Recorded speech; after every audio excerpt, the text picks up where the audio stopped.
Hey guys, how's it going? This is David Sebastian, coordinator of mentoring arts programming with Wayside Youth and Family, coming to you once again from the home studio in Shirley. Today we're going to talk about collaging and working with the comic The Watchmen. If anybody was with me yesterday, we prepared to do the Watchmen piece, did some layout with it, and today we will do all of our permanent adjustments, our permanent creation to build out the collage. So today I'm hoping we can go start to finish to wrap it up. Basically, the comic is laid out and ready to go. You can see this here. We have basically everything cut, everything placed together, and now we're really just looking at how to best, finally assemble the piece. So I think that it's going to go quick. I think it's all good. So I wanted to tell you real quick about my programs and how I got here today. I work for Wayside Youth and Family, which is a human service agency out of Framingham, and my programs exist with a partnership between Wayside and the Department of Mental Health. And their investment in our mission is to bring arts programming to the young adults of Central Mass, and my job is to create that programming and facilitate it. I've been doing that work for about 7 years, and when we're allowed to be together, I run an open studio program on Wednesdays and Fridays at Tempo Young Adult Resource Center in Framingham. That's at 68 Henry Street. I have a basement studio there, and Wednesdays and Fridays from 10:30 to 3, we're in there with an open studio program. You can do whatever you want, whatever you're interested in, and I try best to mentor you in that media. Also, for the rest of the week, I spend my time traveling around Central Mass to locations and partnership locations to bring the program to young adults who can't get to Framingham. We have transitioned over to this virtual program like everyone else, and it's been going really, really well. I'm not sure how many, but I think this is our 30th live stream. The bulk of live streams I've been doing are on Facebook Live, which is at the Greenhouse Graphics Facebook page. And today we are coming to you live from the YouTube page. All of the programming I have on Facebook, I'm slowly moving over to YouTube, so it'll be in both places, and you can check out whatever you want, whenever you want. I am excited to be with you guys in person today. So if anybody wants to throw a comment or anything like that, feel free to do so. I am absolutely listening to you. So we're going to get kind of right into it. I want to, really push to get this thing done, and I think that we can. So today we're working with The Watchmen, which is an unbelievable, groundbreaking comic that came out around 1985. The book was written by Alan Moore and drawn by Dave Gibbons. The most relevant thing today is that we're working with the artwork of Dave Gibbons. The color in this book and the print on it was a huge change at the time. If you take a look at these pages here, you can see that the finish on these pieces is very glossy. And it's on a different type of paper than we used to really use.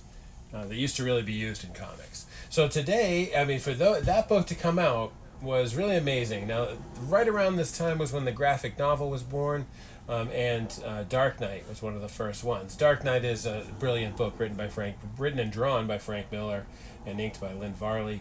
And I think painted possibly by Lynn Varley. Anyway, the problem with that is the oil in your skin holding that book would remove ink from the paper. They hadn't thought of a really great way to produce the colors that they were now creating in comics. Comics back in the day were 4-color. Those are screens. You combine those and you get the colors that the artist suggested. Some were in the field of what the artist suggested. This work now was closer to painting, and so that painting really changed what they had to come up with for printing. And they kind of blew it in the beginning. And then Watchmen came out, and it was on this paper. It was super high color, and it didn't come off in your skin. Today, everyone thinks no one thinks about it anymore. Takes it for granted the fact that books are printed in this digital printed method, which is super clean. and it changed everything. You know what I mean? Like today's comics, the color and stuff of today's comics could not begin to even live partially up to the books of today. If you look at this right here, let me take myself out of that for a second. There we go. Oops. I got my camera upside down. There we go. Almost right. There we go. For this particular guy, that's of course crooked. All right. So anyway, the point of bringing this up is that this is an old school screen print, you know, a 4-color screen print. Now you can see that the colors are the colors, but this is the most flat, example. Now this artwork is, absolutely brilliant, Bill Elder artwork, but it doesn't hold up to today's work. Not the quality of the drawing, because it's completely different, but the coloration and the way the book, the way comic pages look. Now I love this old look too. A lot of my collages are based on that, but sometimes, there's a motivation to do something a little bit different, So here is what we're looking at. Just one second. All right. So, whoops. Damn, man. Can't figure it out. All right. So these two pieces here would represent where, where I want to go with the work. Like what the collage organized kind of looks like. Let me show you this one. So this here is a photograph that I took to kind of show you guys how I want the finished piece to look, right? So this is what how I laid it out last night, and this is how I'm going to hopefully organize it. Now this is a super general thing, we put it together to establish what corners we want to use. Corners are a hugely important part of collaging because you have to begin somewhere. And if you give yourself, if you start, you have to figure out where you started, because we have to work absolutely backwards. I used to work with a collage the way you read, start to finish, left to right, and then left to right, then left to right, to try to tell my stories. I found that was extremely limiting, especially looking at the work of Peter Cooper and Stanley Mouse, Chris Ware, to be able to move books, stories around and not having to tell them in a linear way, but actually forcing people to think around a little bit to figure out what story you're trying to tell. Now, all I'm doing in this book is taking a story Alan Moore and Dave Gibbons created and removing extraneous elements about it that connect to the larger Watchmen story. This is more a targeted story about Rorschach is the character that the collage is about. He's sort of like a detective type character. He's based on the character The Question that was in Charlton Comics. The story with this book is that DC bought Charlton Comics and they were out of business, so they appropriated all of their characters, which are some that you may have heard of: Blue Beetle, Booster Gold, and The Question. The Question is the Rorschach character. The Question had a mask that removed all of his features, so he just a blank-faced dude, but he basically dressed like the traditional Mickey Spillane detective. And so Alan Moore took that character and morphed him into Rorschach, who has a mask that has oil in it and that produces different effects kind of all the time. So he looks like a different character, as you can see here. And so his face is kind of like an oil. And oops, up a little. All right. And you can see that each time, each of his each moment, his face is changing kind of all the time. It's a really interesting idea. So we're going to work with him and to try to tell the story of him finding out about a murder, investigating, and trying to get some information. And then using a small quote from him. I don't usually use words. I think taking words out is, excuse me, is a way of focusing on the artwork. Yesterday I was saying that I have no problem with writers. I have nothing but respect for writers. But this particular project is not about writing. This particular project is about the tech, like the artwork. So, it is what it is. Whoa! I did not say that. We are going to make it into what it needs to be. So we're going to start with the corners.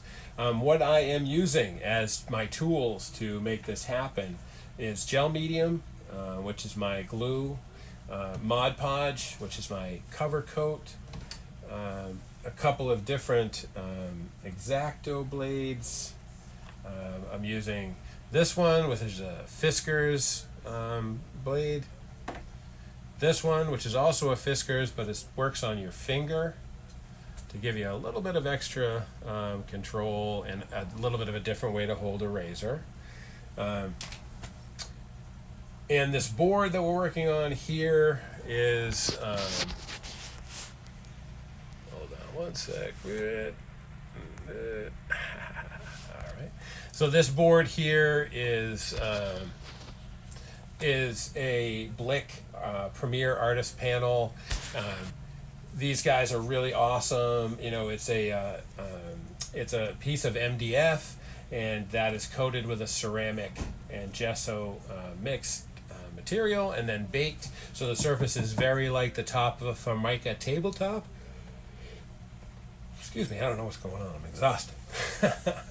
I should start calling my live stream the yawning guy, because all I seem to be doing these days on here is yawning. So we are going to get right into it. I want to just close up some of the junk on the screen in front of me.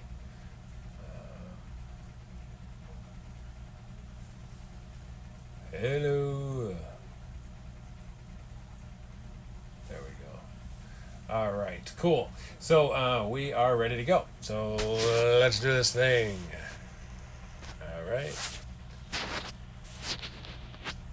Okay, so first thing we want to do, actually I want to switch that so I am not in it. I think that's as far back as we can go. I want to just move my camera over a little.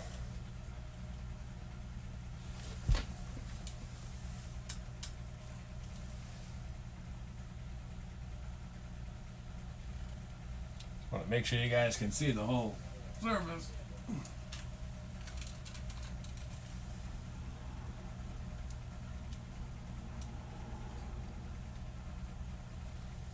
All right, you guys, can you see that? No, we cannot see it.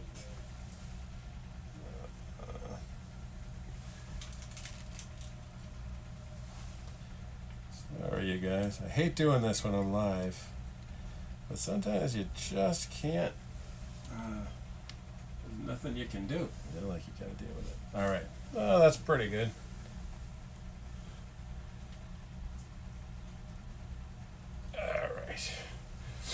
That was massively unprofessional. But I am here to show you what I am doing so that we can, so if you can see, that's what we need you to be able to do, okay? So first thing we're going to do is we're going to take a look at, I'm going to keep my, my reference up so that I can see where I was working on.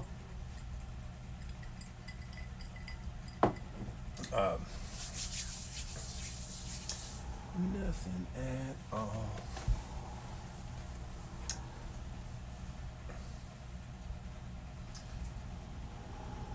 Oh.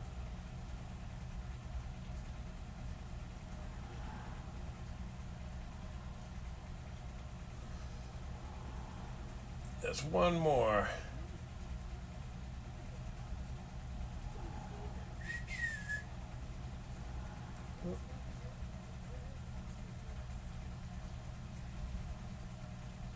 Oh, don't want that. Yikes.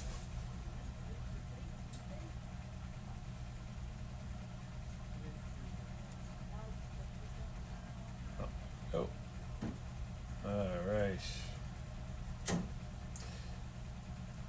Gotta get my reference up, you guys. You know how that goes. Alright, so the first thing we're going to work on is our corners. So the obvious and the largest corner is going to be this watchman right here. Now the only problem with today's project is that we have to dump it so that we can pull the plastic off of our surface.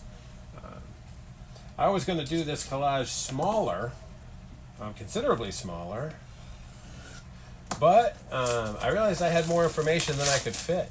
So I decided we'd have to do it a little bigger. This board here is 9 by 12.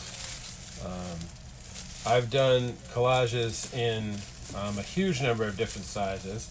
The largest I've done is 18 by 24. The smallest I've done is 4 by 4. I've been doing a series of 4 by 4 pieces out of Underground Comics. It's been going great. Been having a great time with it. I've probably done 8 so far of the small ones. And I think if anybody was with me yesterday, they probably heard me say that so far in the big collages, this one right here will be 79. So we're really cooking through an awful lot of collage work. Now, once you're all set to do this thing, you see that I had taped this guy here, which was the other size, which I decided not to use. So now you just have to make sure nothing gets under your board. I am constantly, more than constantly, like moment by moment, I am losing pieces. Now, I would normally tape this down, but we don't have to right now because it's a really big board, and it's really not going to go anywhere. You know, I might be wrong about that. So, something I often do with my work is tape it down. I am using regular old painter's tape here, not an artist tape or anything like that. You know, just regular old artist tape. I mean, whoops. Regular painter's tape, like house painter tape. These pieces of tape are not supposed to hold us up on a wall or anything crazy about that. All we need them to do is keep it from moving on the desktop, which is a relatively low impact task for some tape.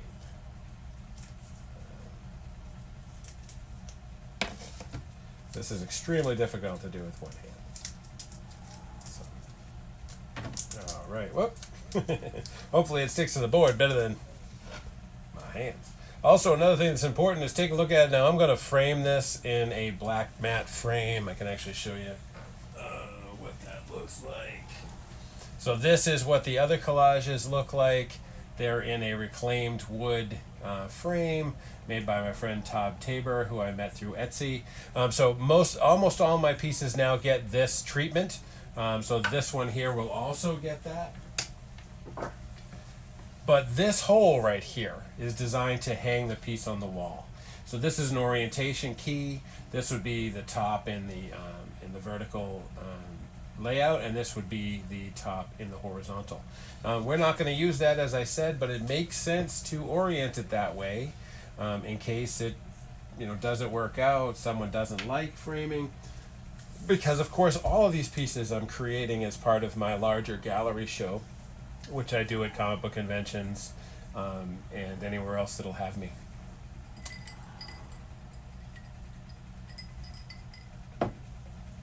Well, there's a couple things I forgot to tell you, right? I forgot to tell you about what brushes I'm going to be using for this project. This is a very inexpensive Mod Podge brush, and this is a very expensive Redline brush. Where did I put my other brushes? Yeah, there we go. Yikes!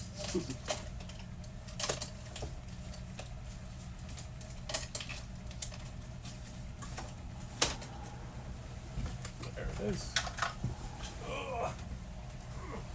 Sorry, guys. All right, back to you. I'm also using this Liquitex 1-inch brush. This is a super high quality brush. I love it. This is the brush that I really like using. I have used the 1-inch Mod Podge brushes. They work fine. The problem with the Mod Podge brushes is they're really poor, low quality, because they're sort of what I would call, without being insulting or trying not to be insulting, craft quality. Craft quality is fine if that's what you're doing. Now, 79 collages, this guy, I've gone through the ringer with this guy. Everything from, getting too much glue, which is very easy with Mod Podge stuck in it, to the nails falling out. This particular one of the nails is already out. I've thought about replacing it, but at the same time, this guy here is a dramatically higher quality brush. And this guy here is the dramatically high quality version of this Mod Podge brush. Now, the only thing you can see that's different here is the Mod Podge brush is shorter than the Liquitex brush. Subtle difference. The Liquitex brush is also stiffer, which it makes it easier to clean. So we're going to use these two brushes. I don't believe we're going to need to use a lot of this big brush, because mostly, generally speaking, I don't use I only use big brushes on big surfaces. If I was working on an 18 by 24, then it'd be a no-brainer to use the larger brushes. This brush here, the red line, this is basically a brush I mostly just use for top coat. This is an undercoat guy, and this guy here is also an undercoat guy. So back to what we were doing. The first piece that we were talking about as far as an edge piece goes is the Watchmen logo. So we know Watchmen logo is going to go down this side right here. This is our base edge piece. So I think it's an important piece. So we're going to use our Mod Podge, our gel medium. You want to shake that guy up really good. And you want to get ready to glue them in there. We'll get a little bit closer. Oh, can't do that. How far up we can go. There we go. All right, so this is kind of a question in collage, is if you should glue the paper or the surface. I have tried both, and I haven't had a great time gluing the paper, because it breaks down the paper surface, and it kind of makes the paper like damp. It makes it a little harder to deal with for me. I rip it more. Where like if I put my glue on the surface, I have more time to mess around sort of with wiggling, a little bit extra wiggle time, and it just seems to have worked better for me.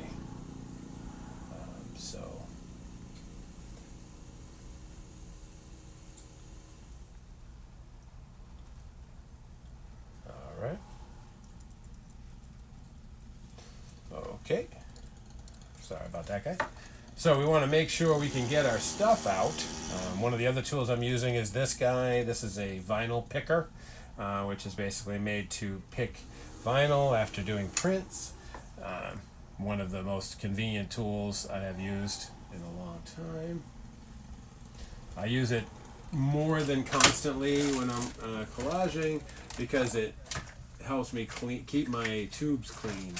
I have one other tool that I often use to do that, but I do not see it around. So I guess we will not be using that guy right now. Actually, I think I know where he is, but he's nowhere nearby. So we'll just keep using this guy. A lot of times stuff gets stuck in the end. All right. Let's see what happens. Oh, still not getting anything. Let me run and grab that other tool.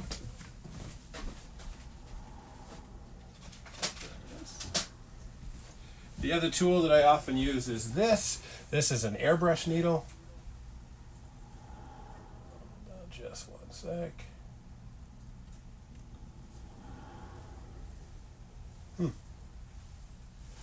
That's why. Okay, so this guy will help us out by being able to really go deep in here.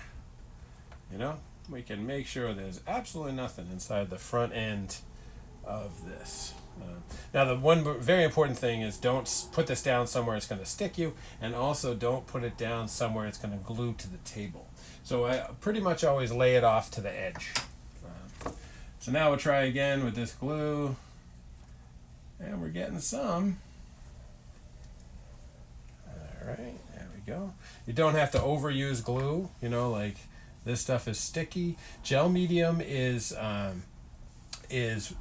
paint minus the pigment. So it loves sticking to painted surfaces. Used a little too much glue on this surface right here. Kind of came out fast. All right. Now, a good thing is that you can hold on to the glue on your brush and still use it if you're quick. All right. Now, this guy right here is not quite long enough to cover our whole 9-inch surface. So we're just going to bring it in as far down as we can. Now, this is what I was talking about with wiggle room. Like right now, I can shift this around to make sure it's as tight to the edge as possible, because this is, of course, going to be one corner of the collage. So you want to make sure you get it in here kind of tight. Now, something I always do is paint the edge black. So you have the flexibility to not sweat as much this very, very corner edge, because I'm going to be painting those corners black. So one thing that's kind of important for me when I am working is that you don't want to glue directly on top of what you just glued. It affects the surface and it affects the quality of your glue. So you want to kind of move around. Now we have a bunch of room here, and we can do the next corner. This corner down here would be a mistake because that's where we just glued. So our extreme other corner would be this one. So we're going to, put this one in.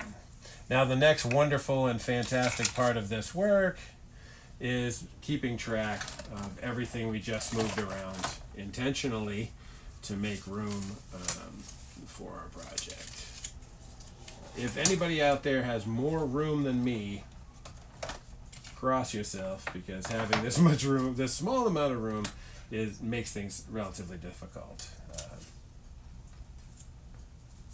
There's one piece that's similar.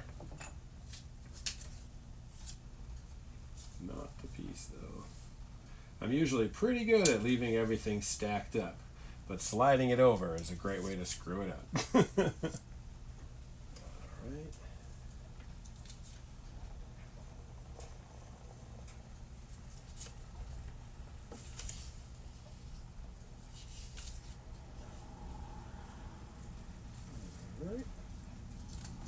So maybe we should talk about what we did yesterday, and yesterday was about laying out all of the stuff we were going to use so that we could see it and know where it was. You know what I mean?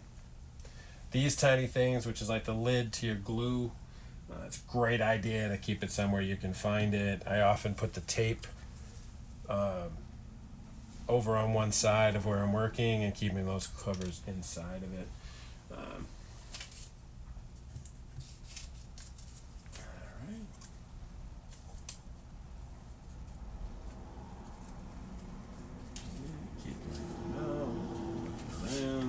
Another good thing is while you search for stuff, your glue is drying, so that's good.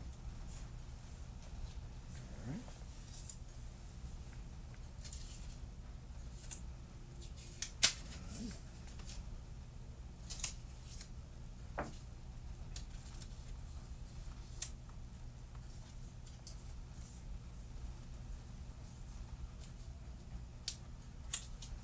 Almost.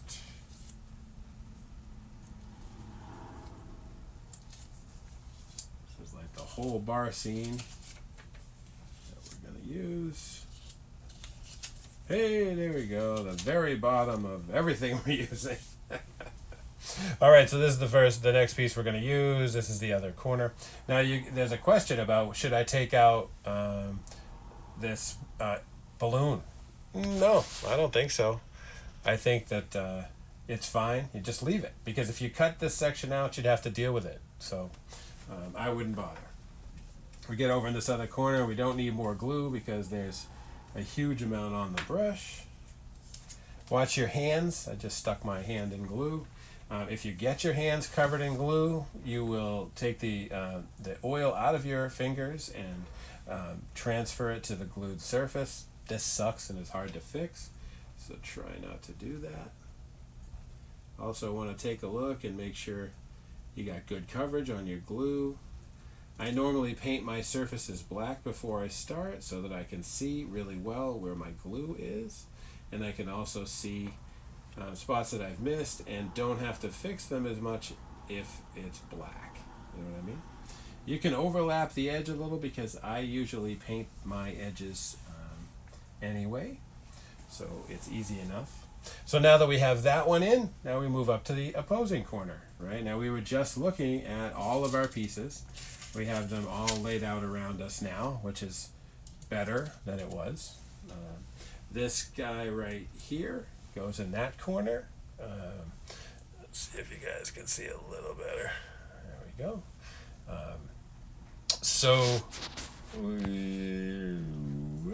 There we go. So we got this guy, so now we want to put that guy, and incredibly we still have enough glue to do that one. Something I always run into is don't try not to go over your glue too much, because what happens is the brush is now taking the glue off as much as putting it on. This is a serious pain, so just make sure you kind of try to go one way.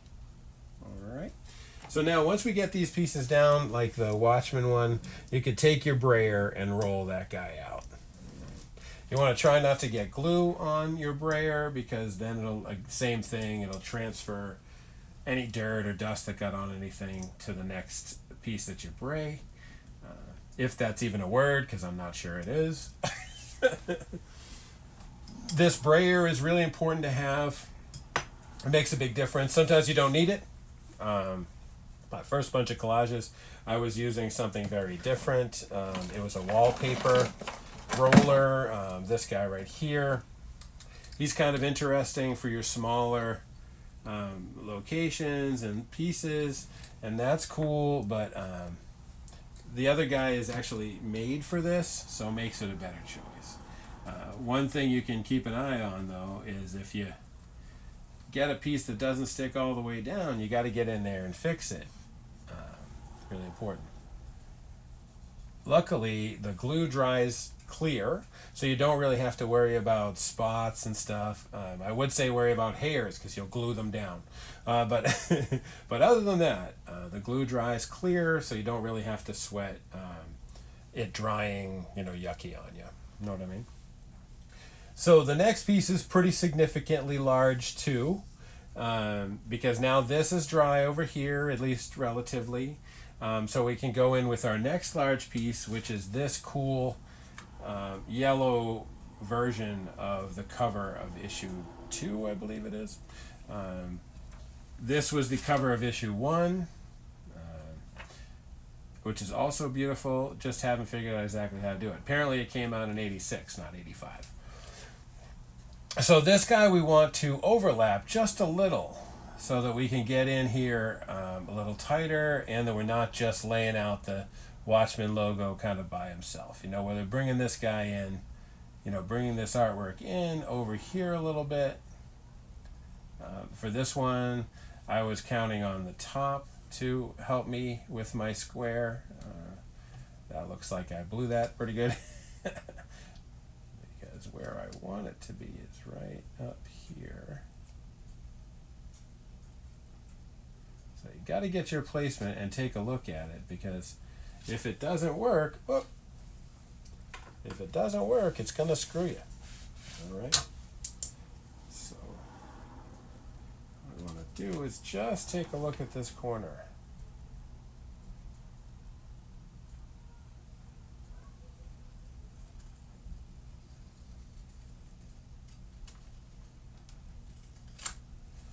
Now the scissor is nice and straight. Unfortunately, my hand is not. right, that looks a little better though. It looks a little bit more like what I wanted to do. And what we want to do is this. You know, we want to just overlap the corner of the clock. The clock is an awesome part of Watchmen. This piece right here, unfortunately I wasn't able to use it, which is why I wanted to keep this clock here. I think that's 12 minutes to midnight. The book is 12 issues long. This one looks more like 5 minutes to midnight, so maybe it's issue 7. I'm not going to use the clock, so it is what it is. It isn't going to make it into today's journey. All right. There we go.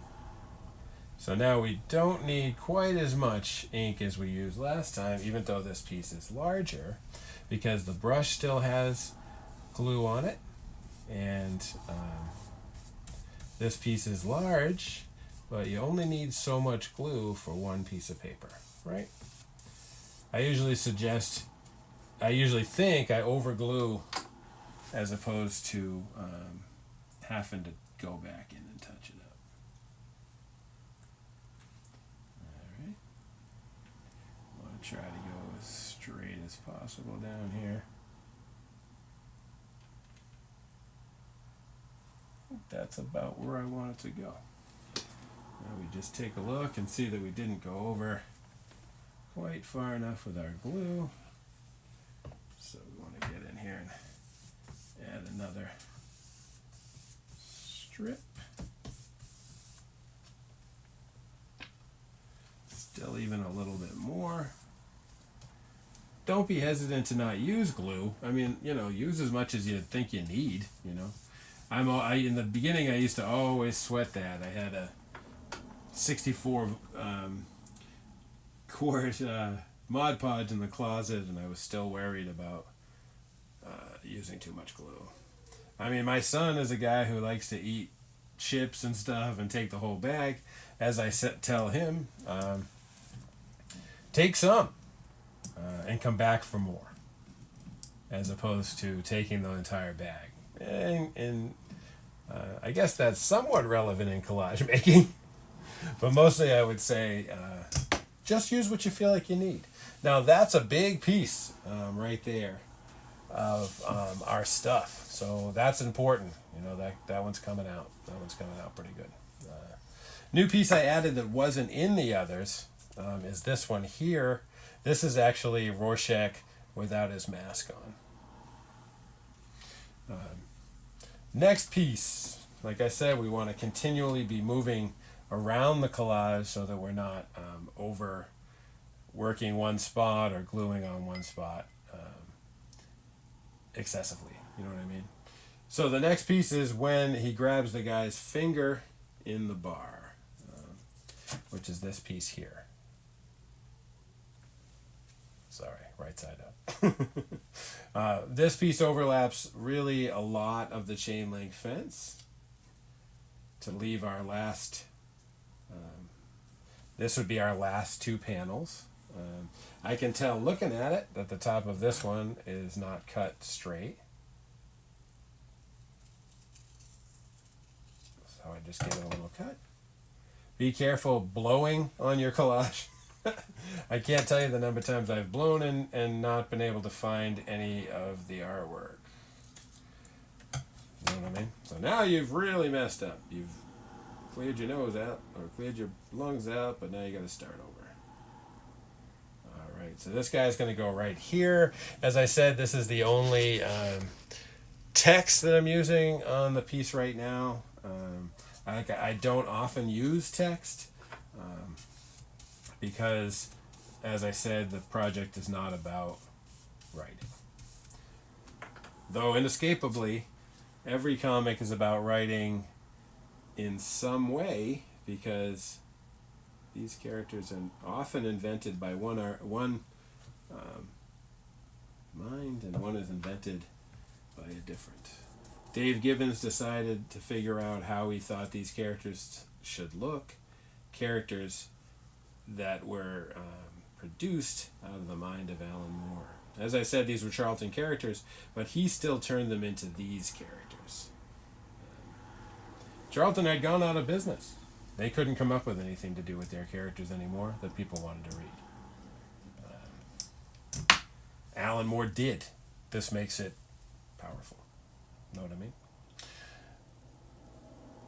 Okay, so since we need our piece in here to this over here to dry, and there's glue still down through here, we're going to move back up to this corner as we continually move around the collage. In this particular case, it appears to be a cyclical, like a circle, but it isn't that much. It's really more like distributing what we're looking for in these first early pieces. So now we're really into the bar scene. So I'm pulling out, excuse me, excuse me, some of the pieces of the bar scene. This is a piece we decided not to use. All right. So now we're looking for the bar pieces. I said we're not going to use the cloth. We're not going to use the large logo. Here we go. This is the piece we're looking for. So this piece is the bartender saying, "Hey Rorschach, what's up?" Few people say what's up to Rorschach. And there's a line here that he says, "Oh, please don't kill anybody." I don't believe in violence. I'm a pacifist. Rorschach seems to believe in it, though. Kind of like, a Batman type of character. He gets in and does his, vigilante kind of stuff. So again, this is the concept of wiggle room, being able to just shift around a little after you put the glue and the piece down is really, really powerful. I had a feeling that corner didn't get enough. For fine-tuning your location, sometimes you can't get it right in there. Right here I'm working under lights and cameras and I can't climb over the piece to get right over on top of it. So you do the best you can and then you use that wiggle room to be able to adjust. I love that. I think that's a really, really powerful part of my collaging, is this, like some flexibility. All right. So now we got the second piece up there. And at this point where this is drawing, but really in this area, so we have this space up here available, though there's still paint around here. So where do we go next? We know there's wet glue here. So maybe it's not the best thing to glue there. Next piece we're using is this large barroom scene. What I love about this particular drawing right here is that it's really in Rorschach colors, or it's a beautiful interpretation of what the inside of this place looks like. This piece goes right here and is covered on both sides and above by other pieces. Got it. This piece kind of comes in above that. So this one might not really be the next one. I think we're going to hold off on this just for a sec. And maybe we'll put in this part that I like, which is this guy acting extremely tough, even though a relatively scary character is coming in to discuss things with him.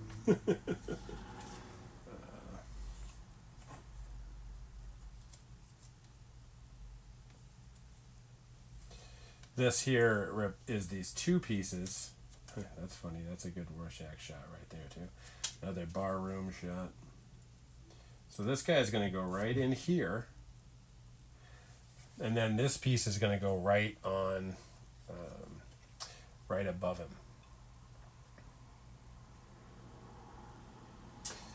To make it look like Rorschach is standing right behind him, even though in the sketch even though in the actual panel he's facing sideways. You can see there that he is looking a little off. So go in here, put some of our glue, see if we have enough. I'm not sure we do, but we're gonna try. Bring him right in here over this one.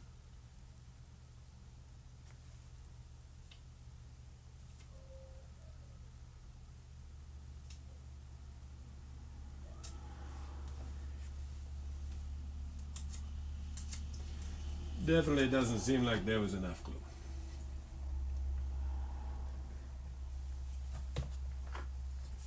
Alright. Try that again. Right in here tight. And right up the edge.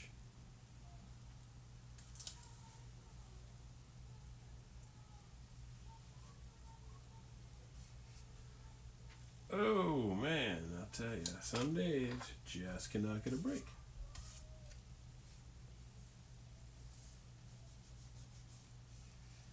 Alright, once you get them down, you can pull out your old brayer, give it a little pressure. Another great thing about working on these boards is that they're MDF. They're a hard piece of, a hard piece of wood. So you could really push on them. Where I used to work on canvas and it would give. And then you get ripples.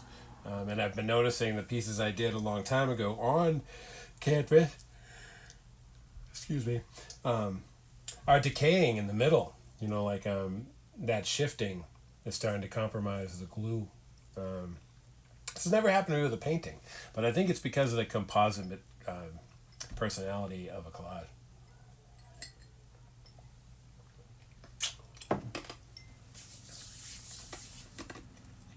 Okay, so now we got this guy in here,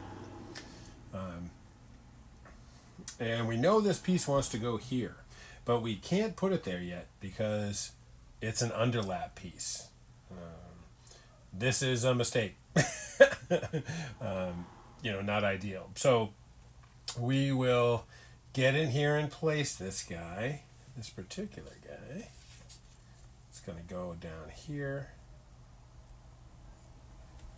But we don't want him to go too far down. Just lay out some of the pieces so we can take a look at it. I don't mind leaving the DC logo, but in this particular collage, I'm not going to.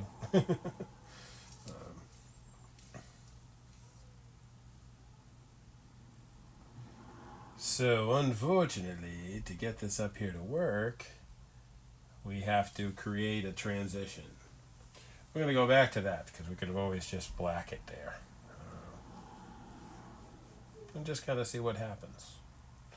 These two pieces are intended to sit together. That's why I cut the head out in this way.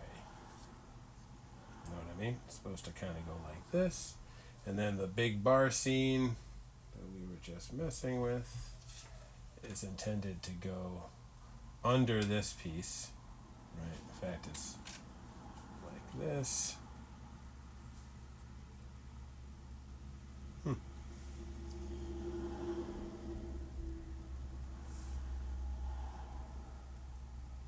Interesting.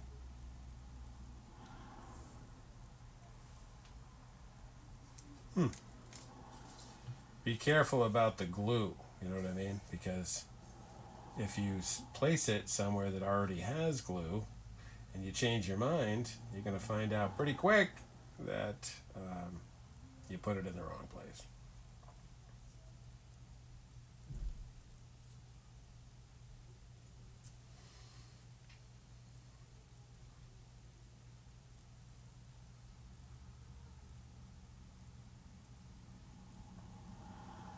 Oh, that's why.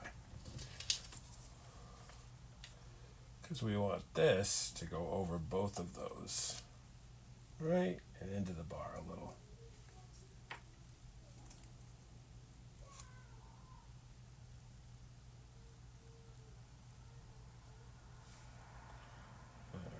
sometimes pulling the text creates some problems.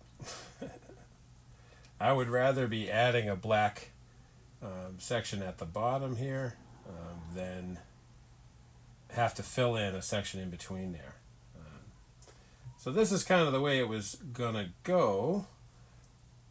So I guess I'm thinking this piece here might be our next piece. Those two wait. Over here we got this section dry. So remember right here is going to go this piece. All right. So that overlaps this one as well. Well, or it doesn't. We could have this other one. He's writing his memoirs here. That's going to go up here.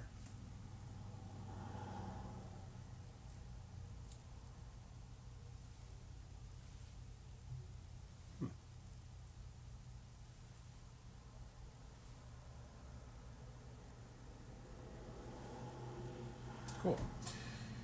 All right, so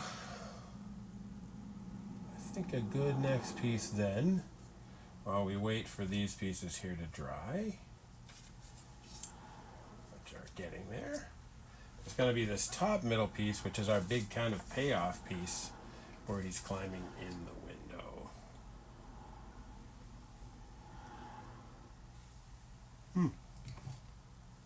There we go. Look at the size of this one. I would lose this one.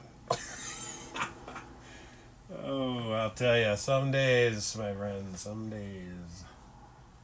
All right. So we want this to sit. Whoops. What we don't want is anything under it. You want to work kind of fast in collaging, because if you don't, the glue dries on your brush over here. We don't want that.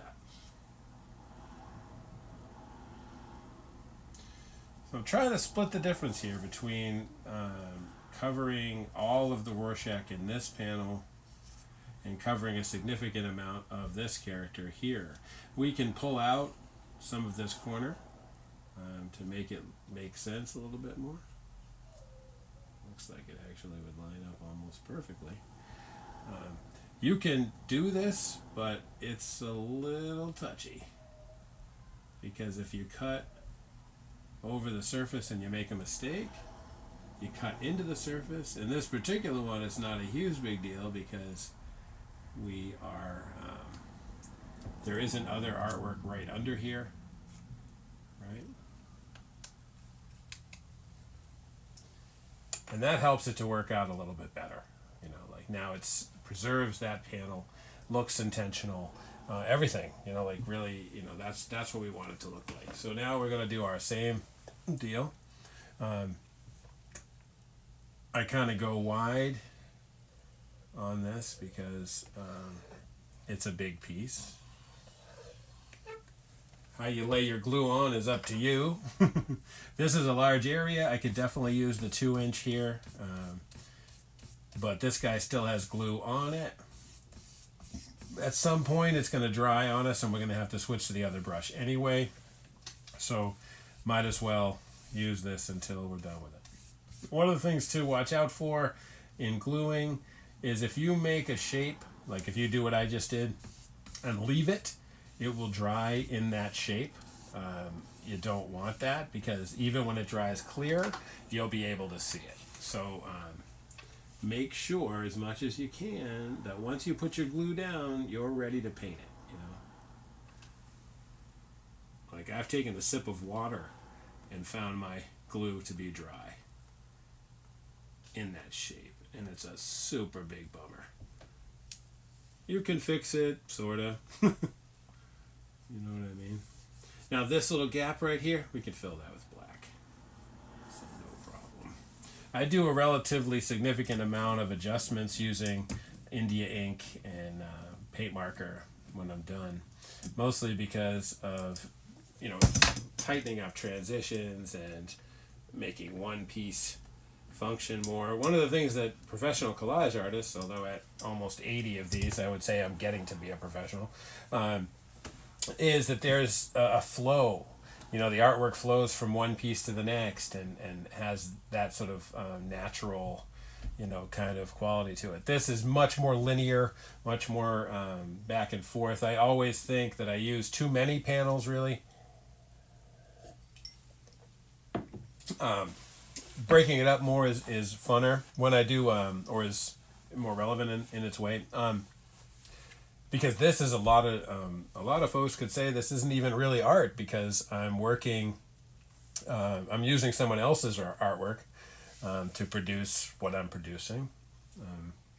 I will leave that up to you guys to judge. You know what I mean? I love the work, and I feel like it's different than the comic. It's celebrating the artist. I'm not stealing from the artist, in my opinion. Now, these artists may think I am, and that's up to them. I hope not. But I am trying to create something different, which is what's happening. So now over here is pretty dry. We got this piece of this little clip of Rorschach we want to have standing behind this guy. All right. Now the only thing is we have a piece of him walking by that I want to include.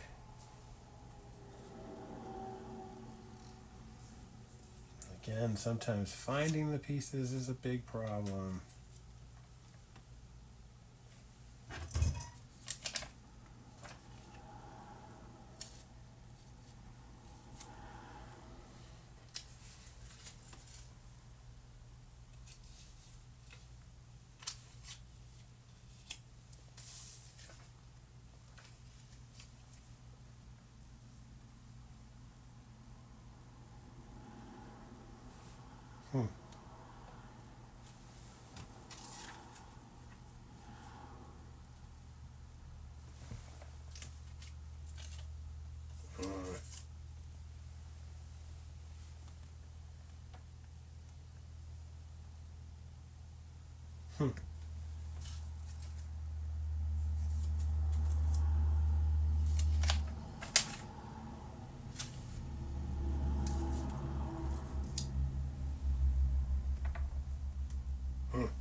Pain in the butt.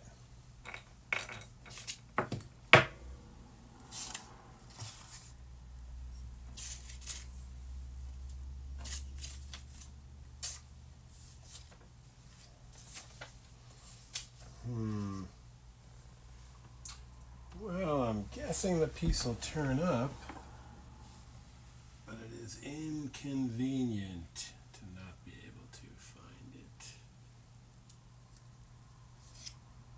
Especially because I think it's super relevant to the rest of the project.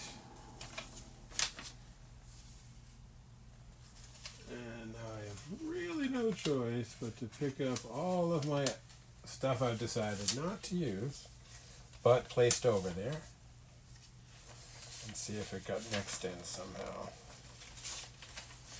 So here's our clock that we took away. Oops. Definitely nothing in there. So the next step is to check the floor.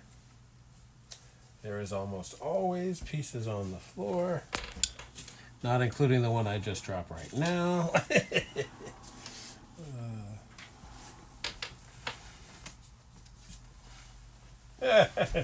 Where do you think that was?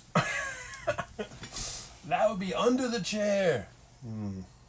So, watch out for that kind of really stupid stuff.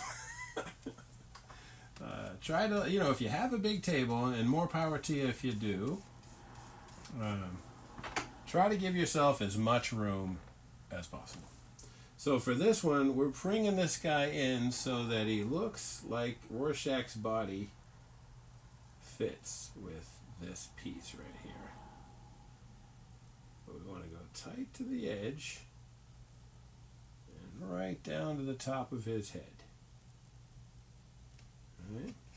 So now, grab your brayer. Try to stay on the paper. As I said, we don't want to get glue on the brayer because it screws things up.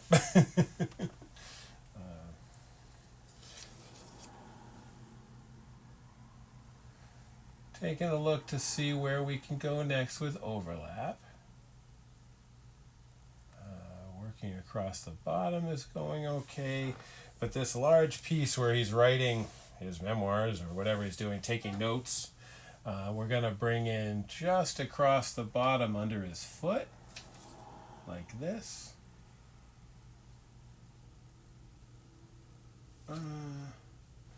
Let's grab a couple of those pieces real quick and just place them where we want them to go. We want to give this guy this whole panel here.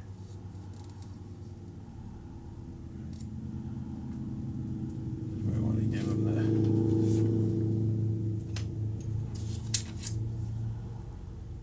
we want this to overlap everything. So that section goes like that.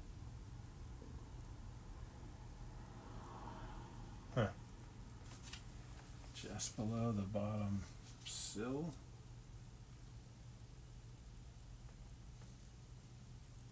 All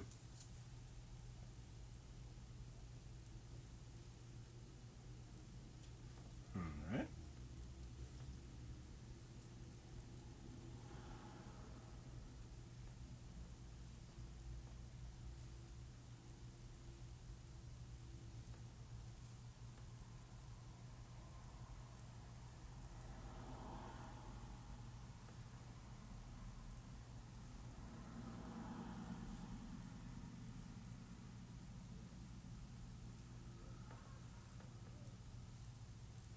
Just below his foot. This piece gets total overlap on everything. Everything.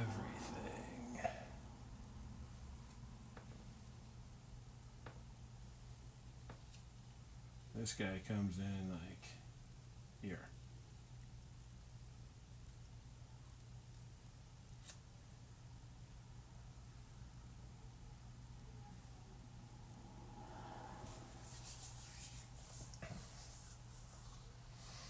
Looks like this one goes in before that one.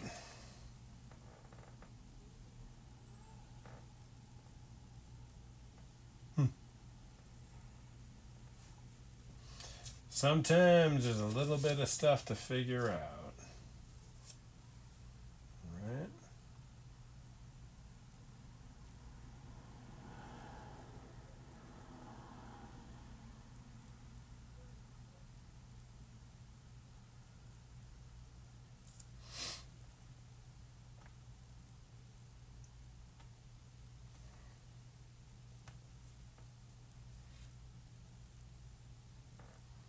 Like I said, we have to maintain a little bit of flexibility, otherwise it just becomes an exercise in copying. It's kind of like drawing from a photo. There is nothing intrinsically wrong with drawing from a photo. It's when you attempt to make the photo yours when it isn't. That's when you start to run into some trouble.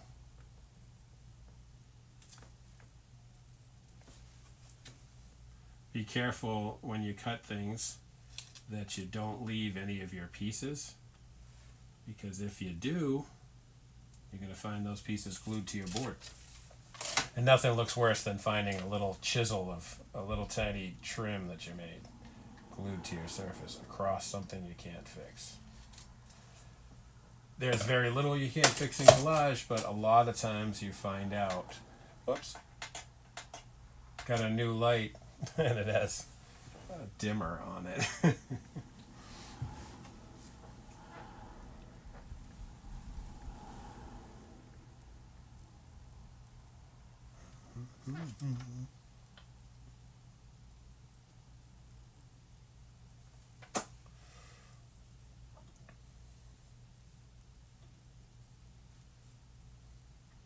Get a little closer on my reference.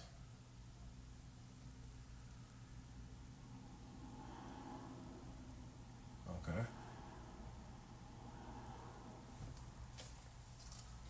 All right, why don't we jump up here for a sec so we have a few minutes to think about what we want to do next.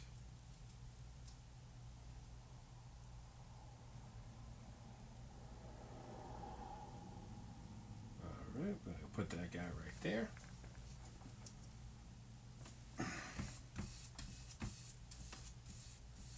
See, like I said, if you keep working with the brush quick, you can get right in here and your glue doesn't dry on you. You know what I mean?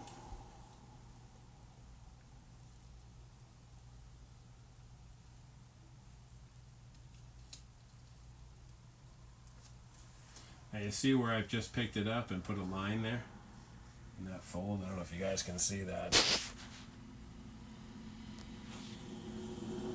So if you look at the piece I just glued down, which is the third bartender piece here, and the upper corner, you'll see that there's a crease. That crease was created by the way I picked it up. Don't do silly stuff like that. Try to be careful, you know. This tool right here is for the purpose of picking things up. So always try to use it, you know what I mean? Because it'll help the quality of the work. All right.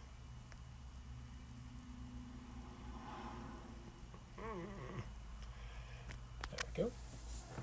All right, so now we got this panel in. Looking fine. Looking fine. This panel here, this longer sort of purple Rorschach image here is going to go down in this area. We know we have plenty of room for it because there's really nothing happening down here. I'm a fan of doing stupid stuff with my glue. Shapes and stuff. Now, what is that, I wonder? Something stuck on the surface. Hopefully it was just on the brush and I didn't just peel off some of my surface. I think I went a little far with the glue, but it's all right. Like I said, try to resist the urge to over glue or brush way too much.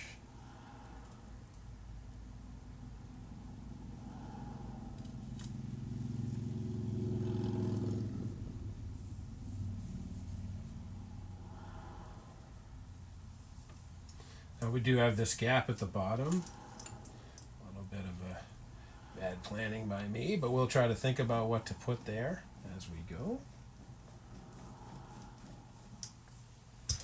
Possibly the names of the creators, like that would be a fair thing to do.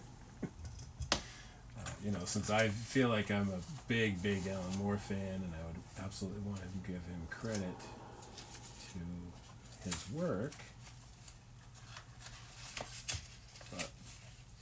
I would look for that once we get over there. Now we got this one in here. We've braided out pretty good.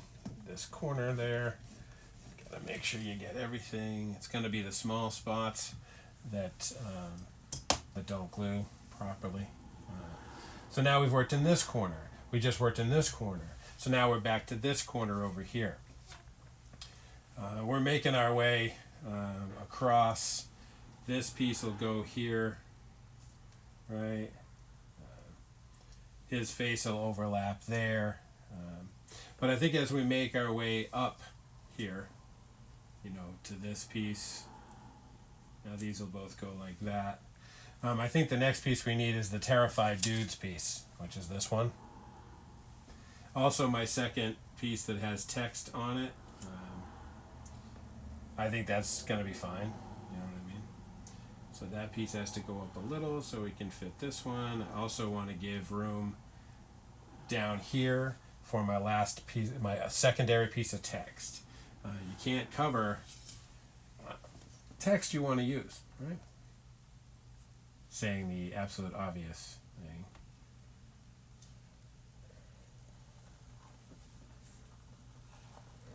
All right.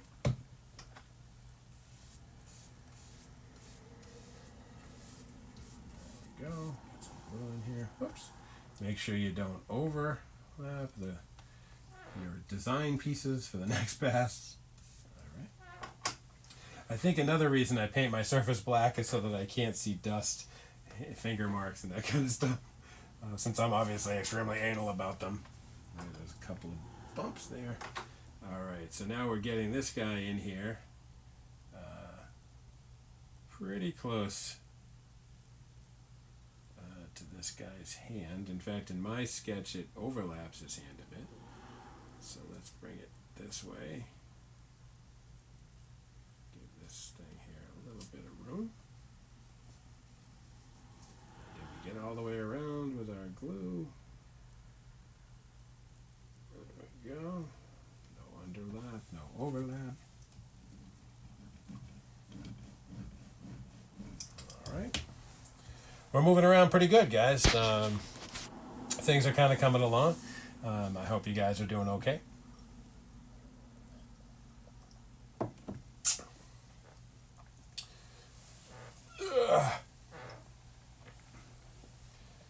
Got to punt. Oops, just one sec, you guys. We'll get right back to it.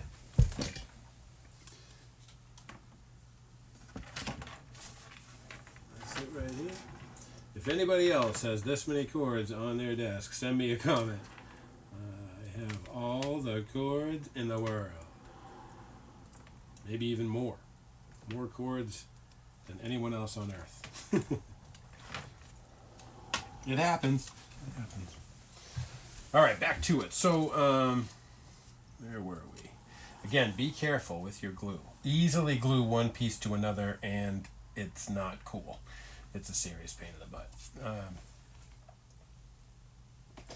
So we're moving around. We got this piece in just now, right? We got this piece in just now. Looks fine over there. So now where do we go? Like we've been up here, here, we've been here. So what are we doing next? I have this piece right here that I mentioned being Rorschach without his mask on. I want this to take away a little bit of the Watchmen logo. So we want to cheat this guy over so that he's off the side of the piece, but not over this artwork here. Same thing, a lot of glue left on our brush, so we can easily glue this guy down with just that glue. Now the deal here is about the very edge. We want to bring this guy to the edge. As you guys have seen throughout this process, I'm using landmarks to help me glue pieces in. You know what I mean? So not every collage artist uses the edge as much as I do, or uses these shapes, squares and panel shapes as much as I do. But of course it's about the art, it's about, the artist's work. So this is the way I have to do it. Bray it right up. Now that was a chance to get a lot of glue on your brayer. You can roll it out on other pieces to see if you can get the glue off. That one wasn't too bad. One cool thing about this brayer is that it's made of like a rough rubber surface as opposed to extremely smooth. If it was extremely smooth, I feel like you could see the bumps on it in the glue, where this, not so much. Even this old brayer that I was using for wallpaper, you can see all the glue stuck on it. And what would happen is the glue would stick and then it would transfer to the collage. So that is not what we want, like at all. You know what I mean? So we gotta check, we got to watch out for that. So I use that one. So now that we've moved around, we jumped over here and did that piece. Watch out for glue. I just did that with glue.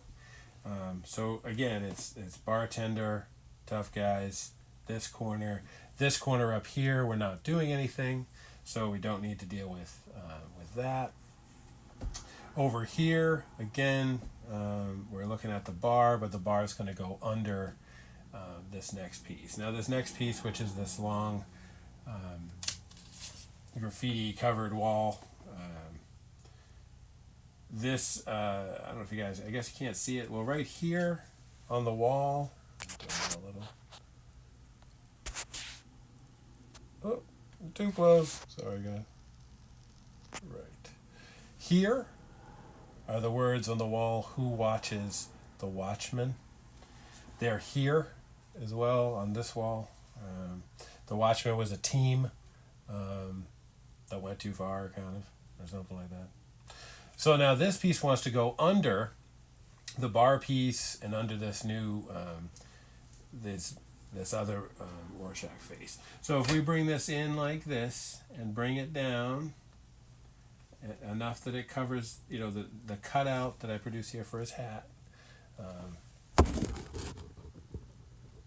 we go. So you see I trimmed the side of this so that it would fit around his hat. So this gives us a locational key to where we want to put this piece. And then the other thing is that we bring it in just to the side of this character's hand. Another location key right there. So we're going to glue this guy in. And basically we're going to glue him in and then bury him. Which is fine. You know, like that's just how we're going to do it. All right. Same deal. Just a little glue. Because our brush has a lot of glue on it. We said right by his hand. It's a long skinny piece, so it makes sense to just apply our glue in like a rectangle. Alright, so like we said, around his head, just to the side of his hand, tight there. Okay. Very important to get everything down with your fingers first before the brayer, because you know the brayer becomes permanent. The brayer becomes more than permanent. You destroy your artwork if you just use the brayer immediately, because it would transition all kinds of junk to your surface. One of the things I always have to watch out for in my environment is dog hair. Dog hair under artwork is not a big deal. Dog hair over artwork kind of is, because you can really see it. All right, now we got that piece in. You notice in crime novels it's always raining. It pretty much is. Always raining. Endless raining. All right, so looks like our next one, that's overlaps over there, overlaps over here. Almost there on that one. We're closing in real quick, you know, we're cooking along. It's been about an hour and 15 minutes, and we're looking real good, real good. This panel here of Rorschach is going to come in here and tight to the bottom of this guy's elbows, filling in this space here between the two panels. Just as far over as we can. As I said again, we're going to paint the corners of this, so the sides, so it's not going to matter that much. So before we glue this guy down, we got to make sure that we know what else we're doing. Right? So this one's going to go right here. Maybe we'll trim out this corner just so it gives enough room for the word man. All right, bring that down. And again, you could create a landmark for yourself, but you want to cut really light because we don't want to cut the piece underneath it, right? So now we bring this guy in, and he doesn't cover any of that text.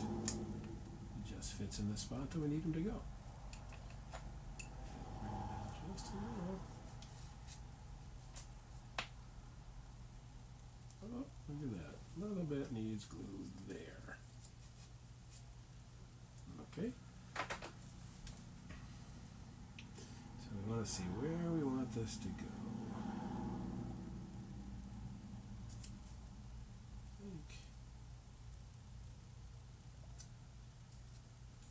Alright. So this one's going to go right in here. So then we got to take a look at the big face we were just looking at. And we need that face to go under this one. Right, and we want to bring it right up to his elbow.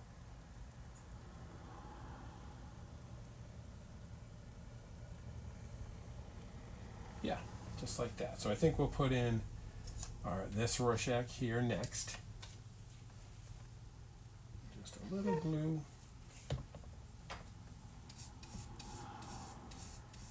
Alright. Try to get as much glue off your brush every time as possible.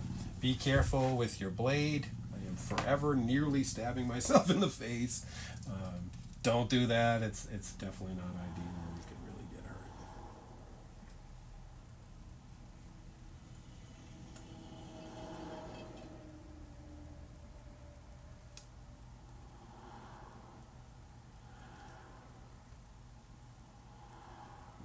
Right. Make sure you get it in as tight as you can so that it's not overlapping your edge too much. And of course, as you move the artwork around, you're sliding it out of the wet glue. So watch out for that. There we go. Okay. Now we got him in there. Braid that piece.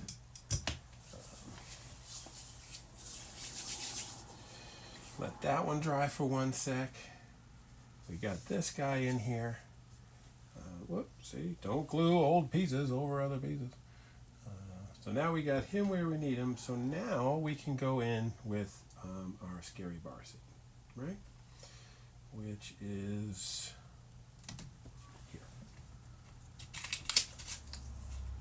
All right. Our scary bar scene is going to go right in here and break up a little bit of the walking around scene, a little bit of this one. And then we put our last Rorschach, or not last one at all, we have a few in the middle here still. This larger Rorschach piece, which is going to come in just to the side of his hat and cut into the bar a little bit. Like that. Looking really good. So this guy is the next guy. So what did we put in last? Oh, I think we just did that one. Oh no, we just did that one. All right, cool. You see any bubbles, don't be afraid to get your brayer and bust them. And I don't know if you guys heard me say, but this product is self-leveling. So once it dries, it's going to take a lot of bubbles out. Don't go crazy. If there's bubbles all over your piece, it will dry rippled. But a tiny bubble here and there. The paper is, it'll dry through the paper. I feel as though both Mod Podge and Gel Medium sort of squeeze the paper as they dry, and they force the bubbles out. So here, we want to make sure that we don't cover any of that text, and we want to try to go as much as we can right along the bottom. This guy's in here pretty good. Grab our needle, check our corners. That guy can use a little. Oh, hey! I did it twice. Try to hold the right end of your brush, and there's at least a chance that you might not get it on you. Oh. Alright, check these other ones. These corners feel pretty good. This guy could use one more shot. And once you got that laid down as much as you can, get it and braid it out. Okay. There's some coloration from the glue here. I'm hoping that will wipe away. Was not my intention to get so close to this lettering. I would have liked it to be just slightly further away. But, not everything works out the way you planned it. That's kind of one of the fun things about the work. Cool, so we just glued here. So we got to move around again. The next big piece that we have that has to go in is this cross piece, right? The one where he's an absolutely beautiful piece of artwork that this is. Definitely has the stayed up all night investigating, now it's the morning kind of vibe.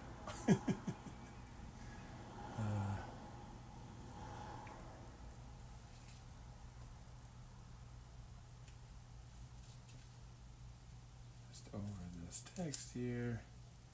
Just in there. So what's great is as the collage gets closer to finish, you realize there are places that you have to adjust because otherwise it just doesn't fit. For example, I want to take away this Rorschach journal line here. So we know it has to just be at the bottom of that. We don't want to cover this guy's, the word please. Right? So we keep it down to the bottom of that, over to the side of please, and that's where we're going to have it go. Right? This piece gets a significant amount of overlap, so it's not going to matter if it's placed absolutely perfectly. It is going to be overlapped slightly by this piece of him walking through the bar. Actually, it's not that one, it's this one, which we're going to bring up just to the top of his jacket here. That one, and then this one, which I think we're going to have come down here without overlapping either his face on either end much. Might need to just trim back this bottom corner a touch, this bottom border. Same thing, make sure you get it, keep it off of your artwork. This one is the edge. And we're kind of splitting the difference between Rorschach's face and Rorschach's face here. You know, trying not to overlap this text as much as possible. And then once this one is in, you know, we'll bring this one in. Same thing over the text. Yep, just like that. So I think the next piece we want to put in will be here. Definitely not enough glue that time. Real. All right. So same thing. It's kind of good to brush in one direction as opposed to both, because you take a lot of the paint off, the glue off. Sorry. Try to get all of our sides in. Bray that out.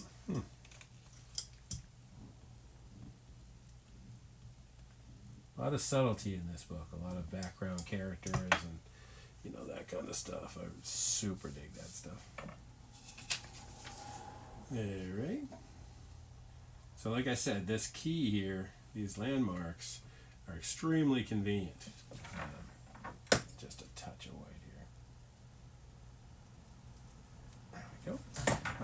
You know, they help us. They're like, oh, I can't go in too far that way because this word please is there. I can't go any higher because the Rorschach Battle Journal thing is there.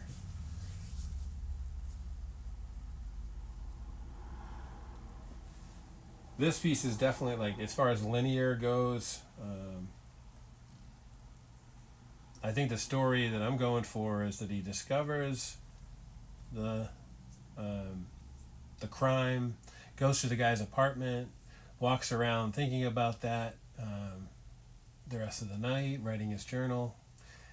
Then as it starts to get dark and starts raining, he decides to head to this bar to investigate. So that's where it is. Alright. So we got that piece in, nice and clean. Next one's going to be this big one. Just one sec, you guys.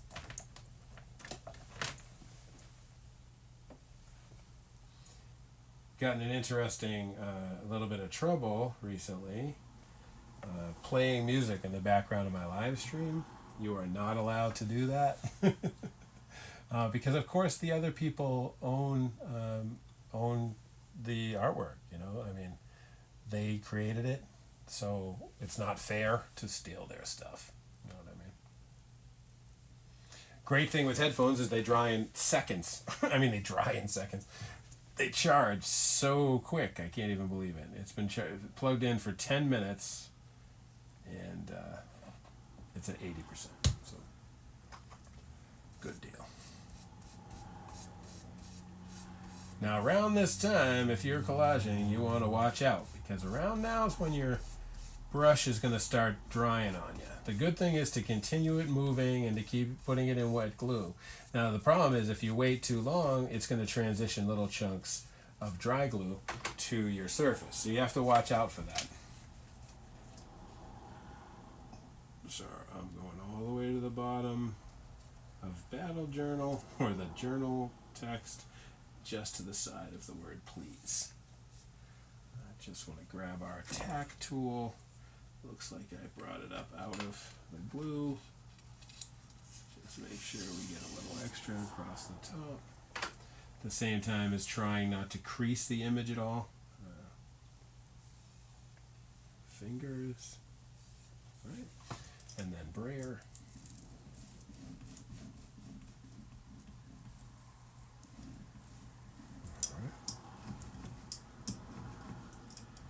Braying both ways isn't a problem. Oh man, so look where we are. We're an hour and a half in, and we have like 90% of our collage finished. We're going to shift down here again to placing this Rorschach face on the bottom here. We kind of want to split the difference a little so we don't hide his face in the panel before. But we also want to get as much impact out of this bar panel as we can. Ton of glue on the brush that time. So.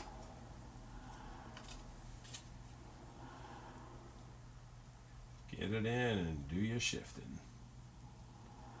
Over here as much as kind of split the difference.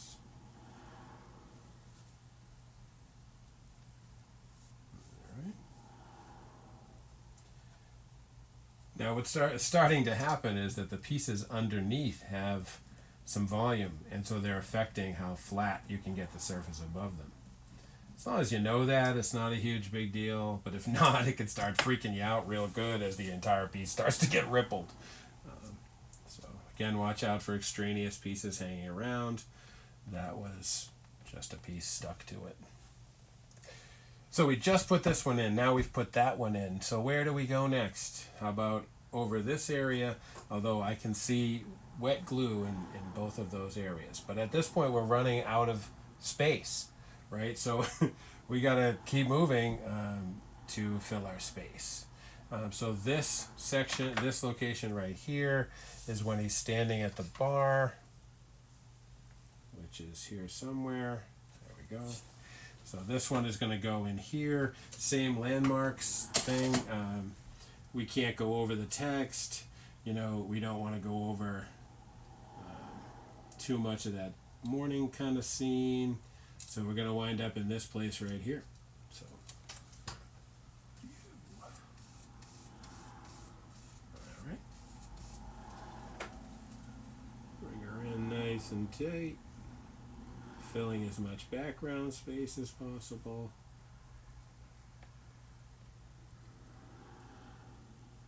Trying to leave space for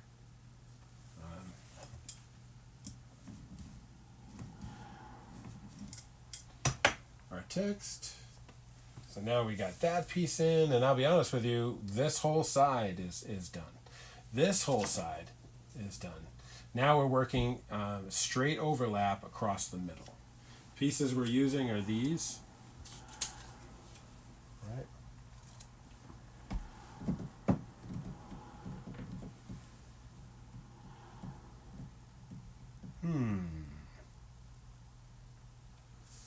Once again, searching for a piece.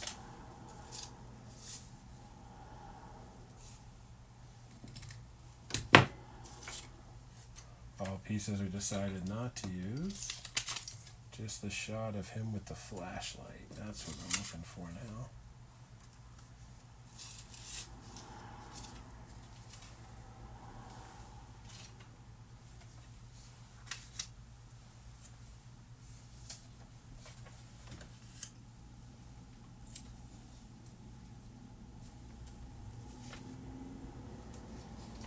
ones we're not going to use. With Dr. Manhattan in it.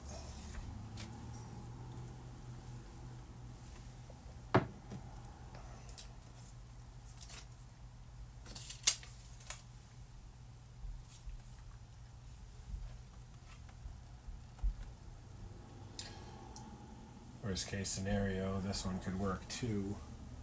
So we'll keep this one right here. Other pieces that I don't think I'm going to use. Usual spot, look on the floor again. Looks like not this time. Not this time. Which means it has to be here on the table somewhere. That's half. Let's look around where we need to go next.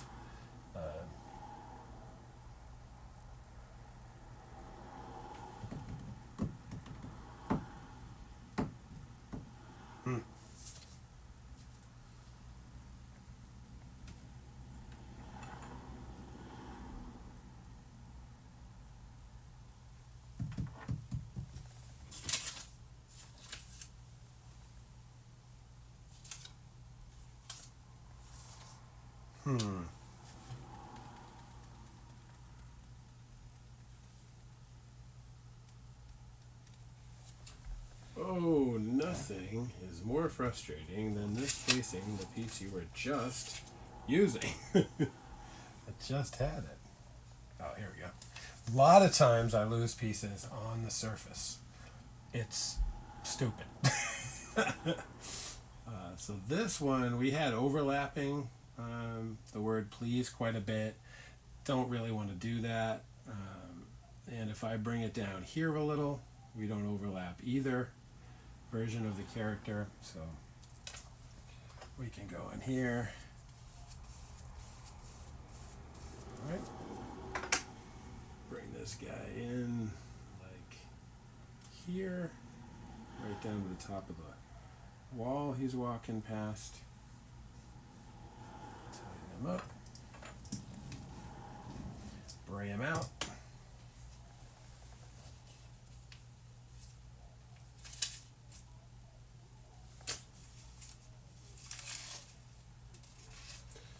Losing things.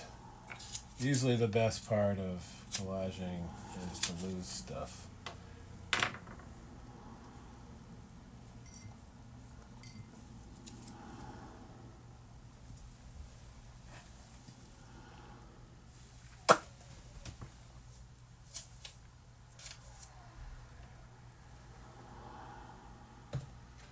Alright, we're in the home stretch, guys. I find this piece and we're good. Alright.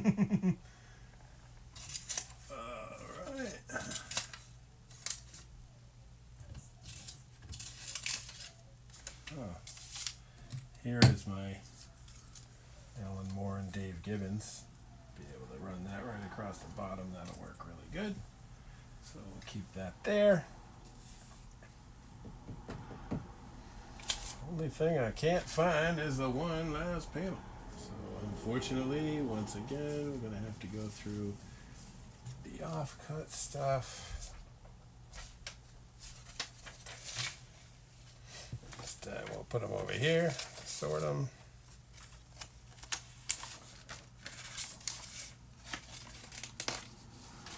Nothing there.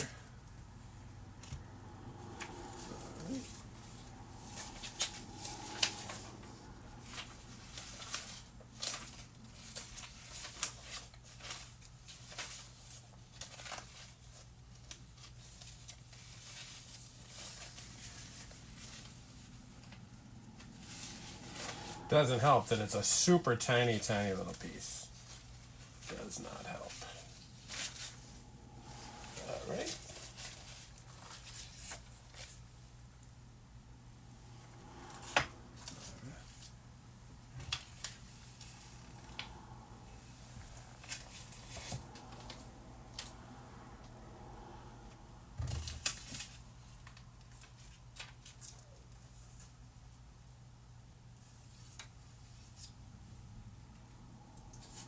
Let's lay out what we got left.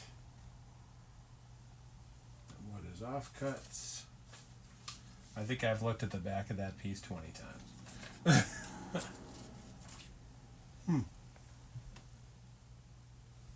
on the surface. See, gotta watch out about gluing things down accidentally. Damn it. Nothing makes me more frustrated than losing something that's right in front of me. Always good to check underneath after you've been working for a while. You might have pushed it under there somehow unintentionally. Look one more time down on the ground, because it is a very small piece.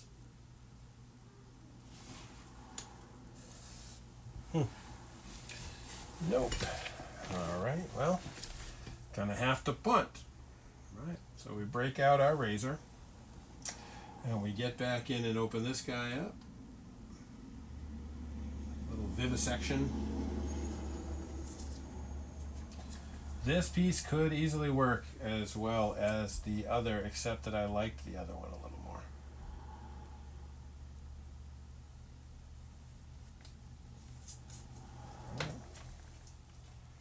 So the pieces we're using are pretty much the same size.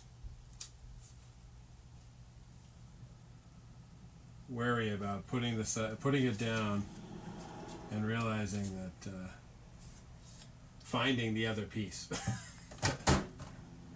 Nothing drives me more crazy.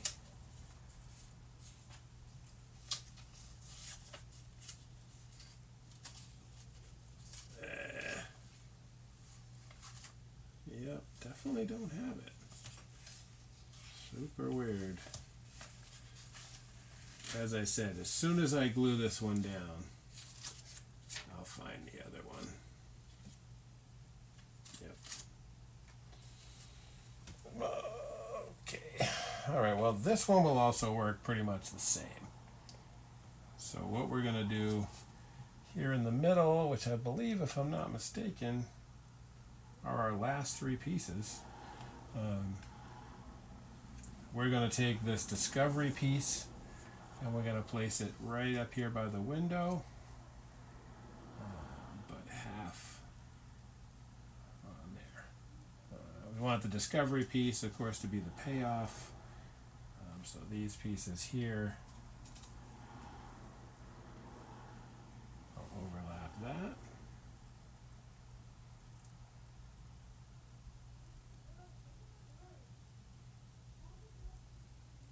Coming pretty tight here. Kind of want this thing to be the payoff, so we'll collage them backwards.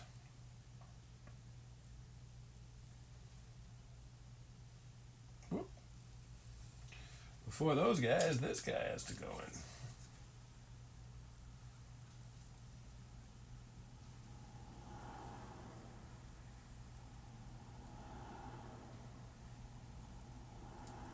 Oh, so we got this one.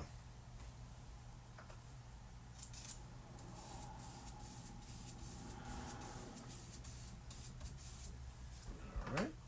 This guy comes right in here on the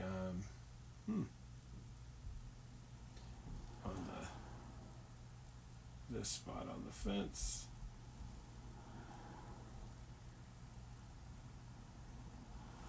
All right. Another shot of him walking in the rain.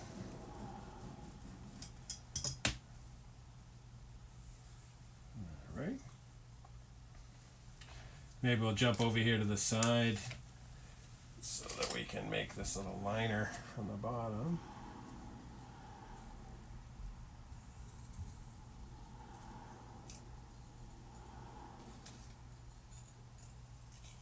All right. What we're doing here is cutting out each creator's name in black and yellow. Taking a look at it, covers quite a bit. So we're going to go ahead and trim it down there.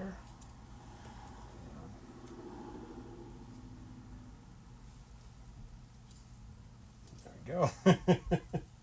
If I lost another one, I was going to jump out a window.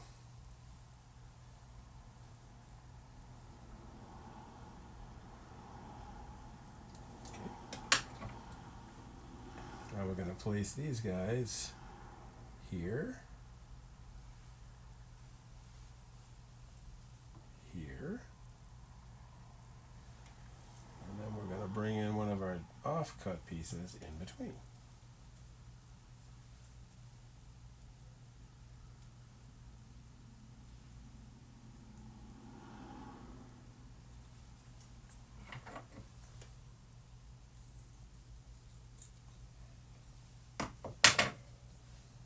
Okay.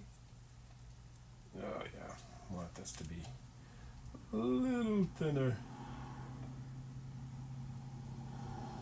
So what you can do to get that thinner is you overlap them, get a good hold on it, and just trim the top to match. So then we can put Alan Moore over here, who's the writer, right? Put this piece in between. Oh, looks like we even still want to trim it more.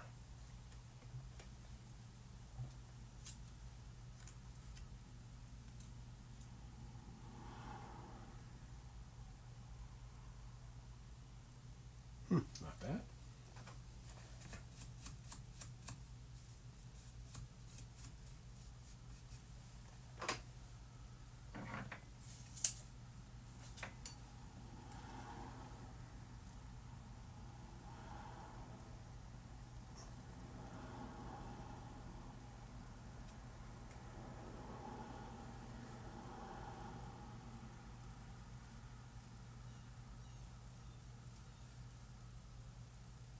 Okay.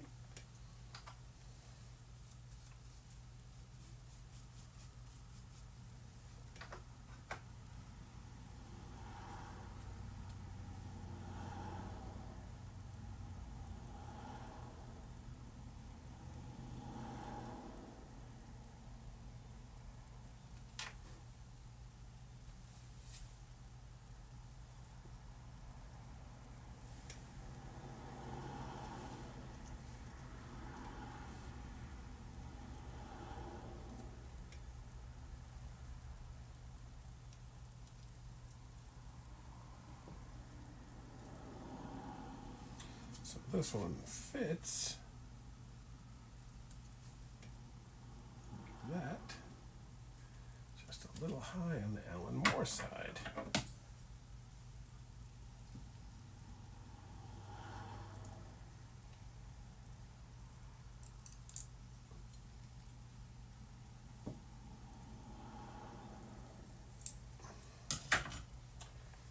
Okay.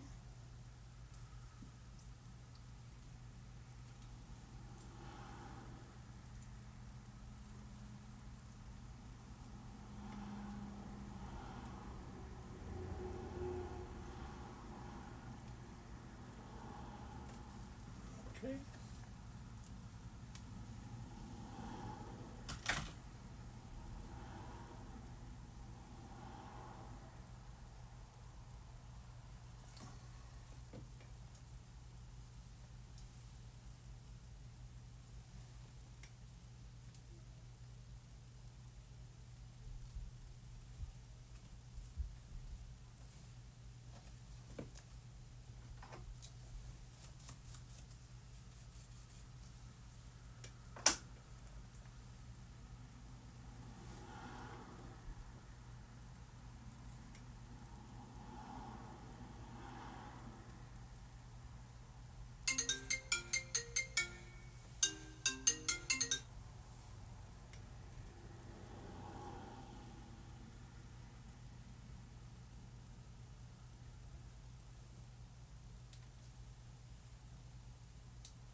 one more quick trip around the desk to see if anything ends up. Just a really small piece of paper.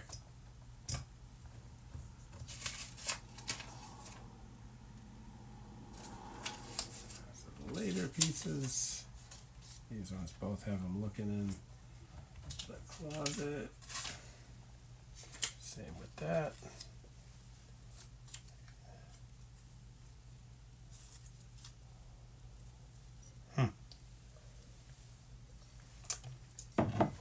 All right, well, I'm going to have to stick with this one. So these ones will come in. This first one is our payoff panel. Although I guess I kind of have it overlapping backwards. So, yeah. All right. So this one is going to come in here to split the building in front of them.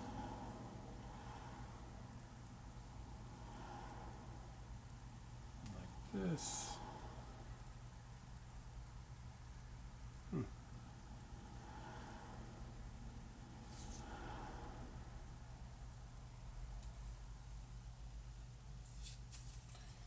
So same thing we've been doing throughout. Overlap everything and take a look at it.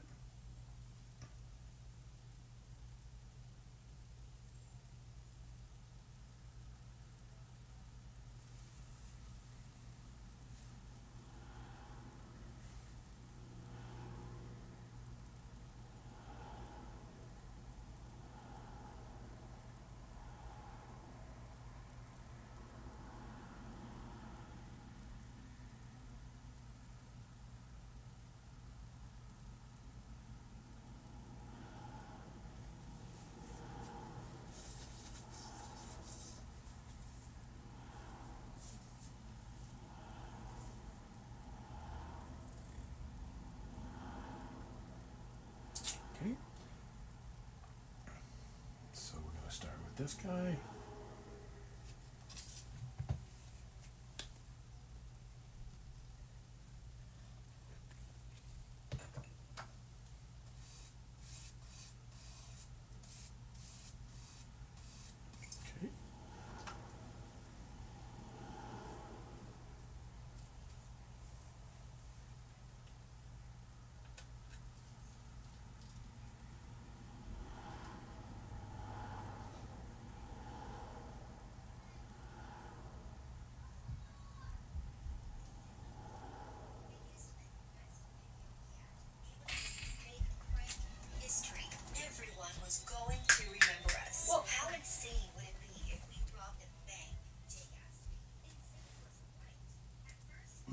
Okay. Missed a spot on the edge. Maybe this whole end. Sometimes when you move it around, you leave the glue behind. Alright, we don't want to do that. Doesn't make any sense at all. We need the glue. Alright. Now, unfortunately, we can't jump around because right now the only place we can work is what we have left, right? Which is not much. So we want to have this guy overlap so that it's just showing him finding something. The crime that he's investigating is a murder of a superhero. So we're going just off the side of his hat here.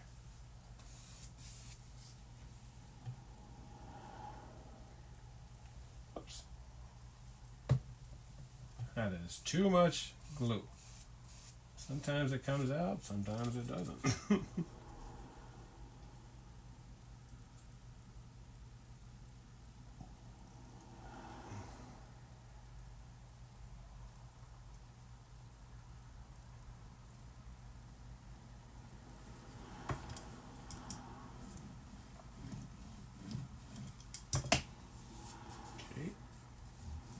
In there. So now taking a look,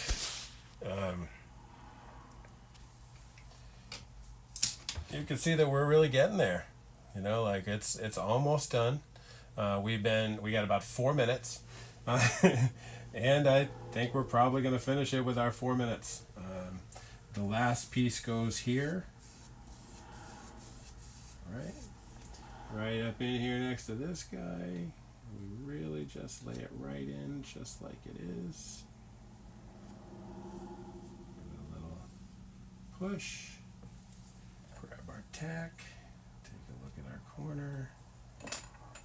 Under here. Add a bunch more glue. Whoops.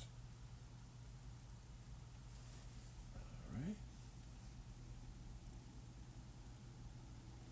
I want to wait 1 sec on that since everything around it is wet. You can pull off extraneous glue if you think it's not supposed to be somewhere. I a lot of times have stuff on the edge that wants to not stick or something like that. You can take your brayer on an angle and just rub that thing in there. Watch out about damaging other pieces while you're doing that.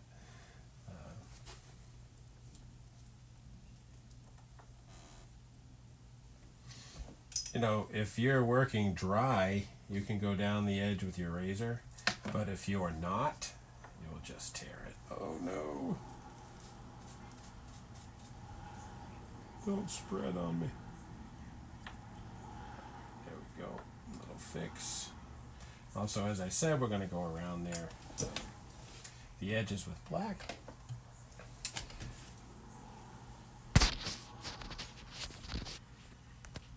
So guys, that's about all we have time for today. That was about 2 hours. In the 2 hours, we were able to finish this whole collage.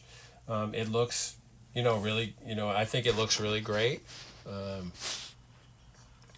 I hope you guys kind of dug the process of working on it. I think that it went really good. It's a cool thing to... Sorry guys, it's a cool thing to begin to be able to design something that you can finish in a certain amount of time. This is definitely not something I'm great at.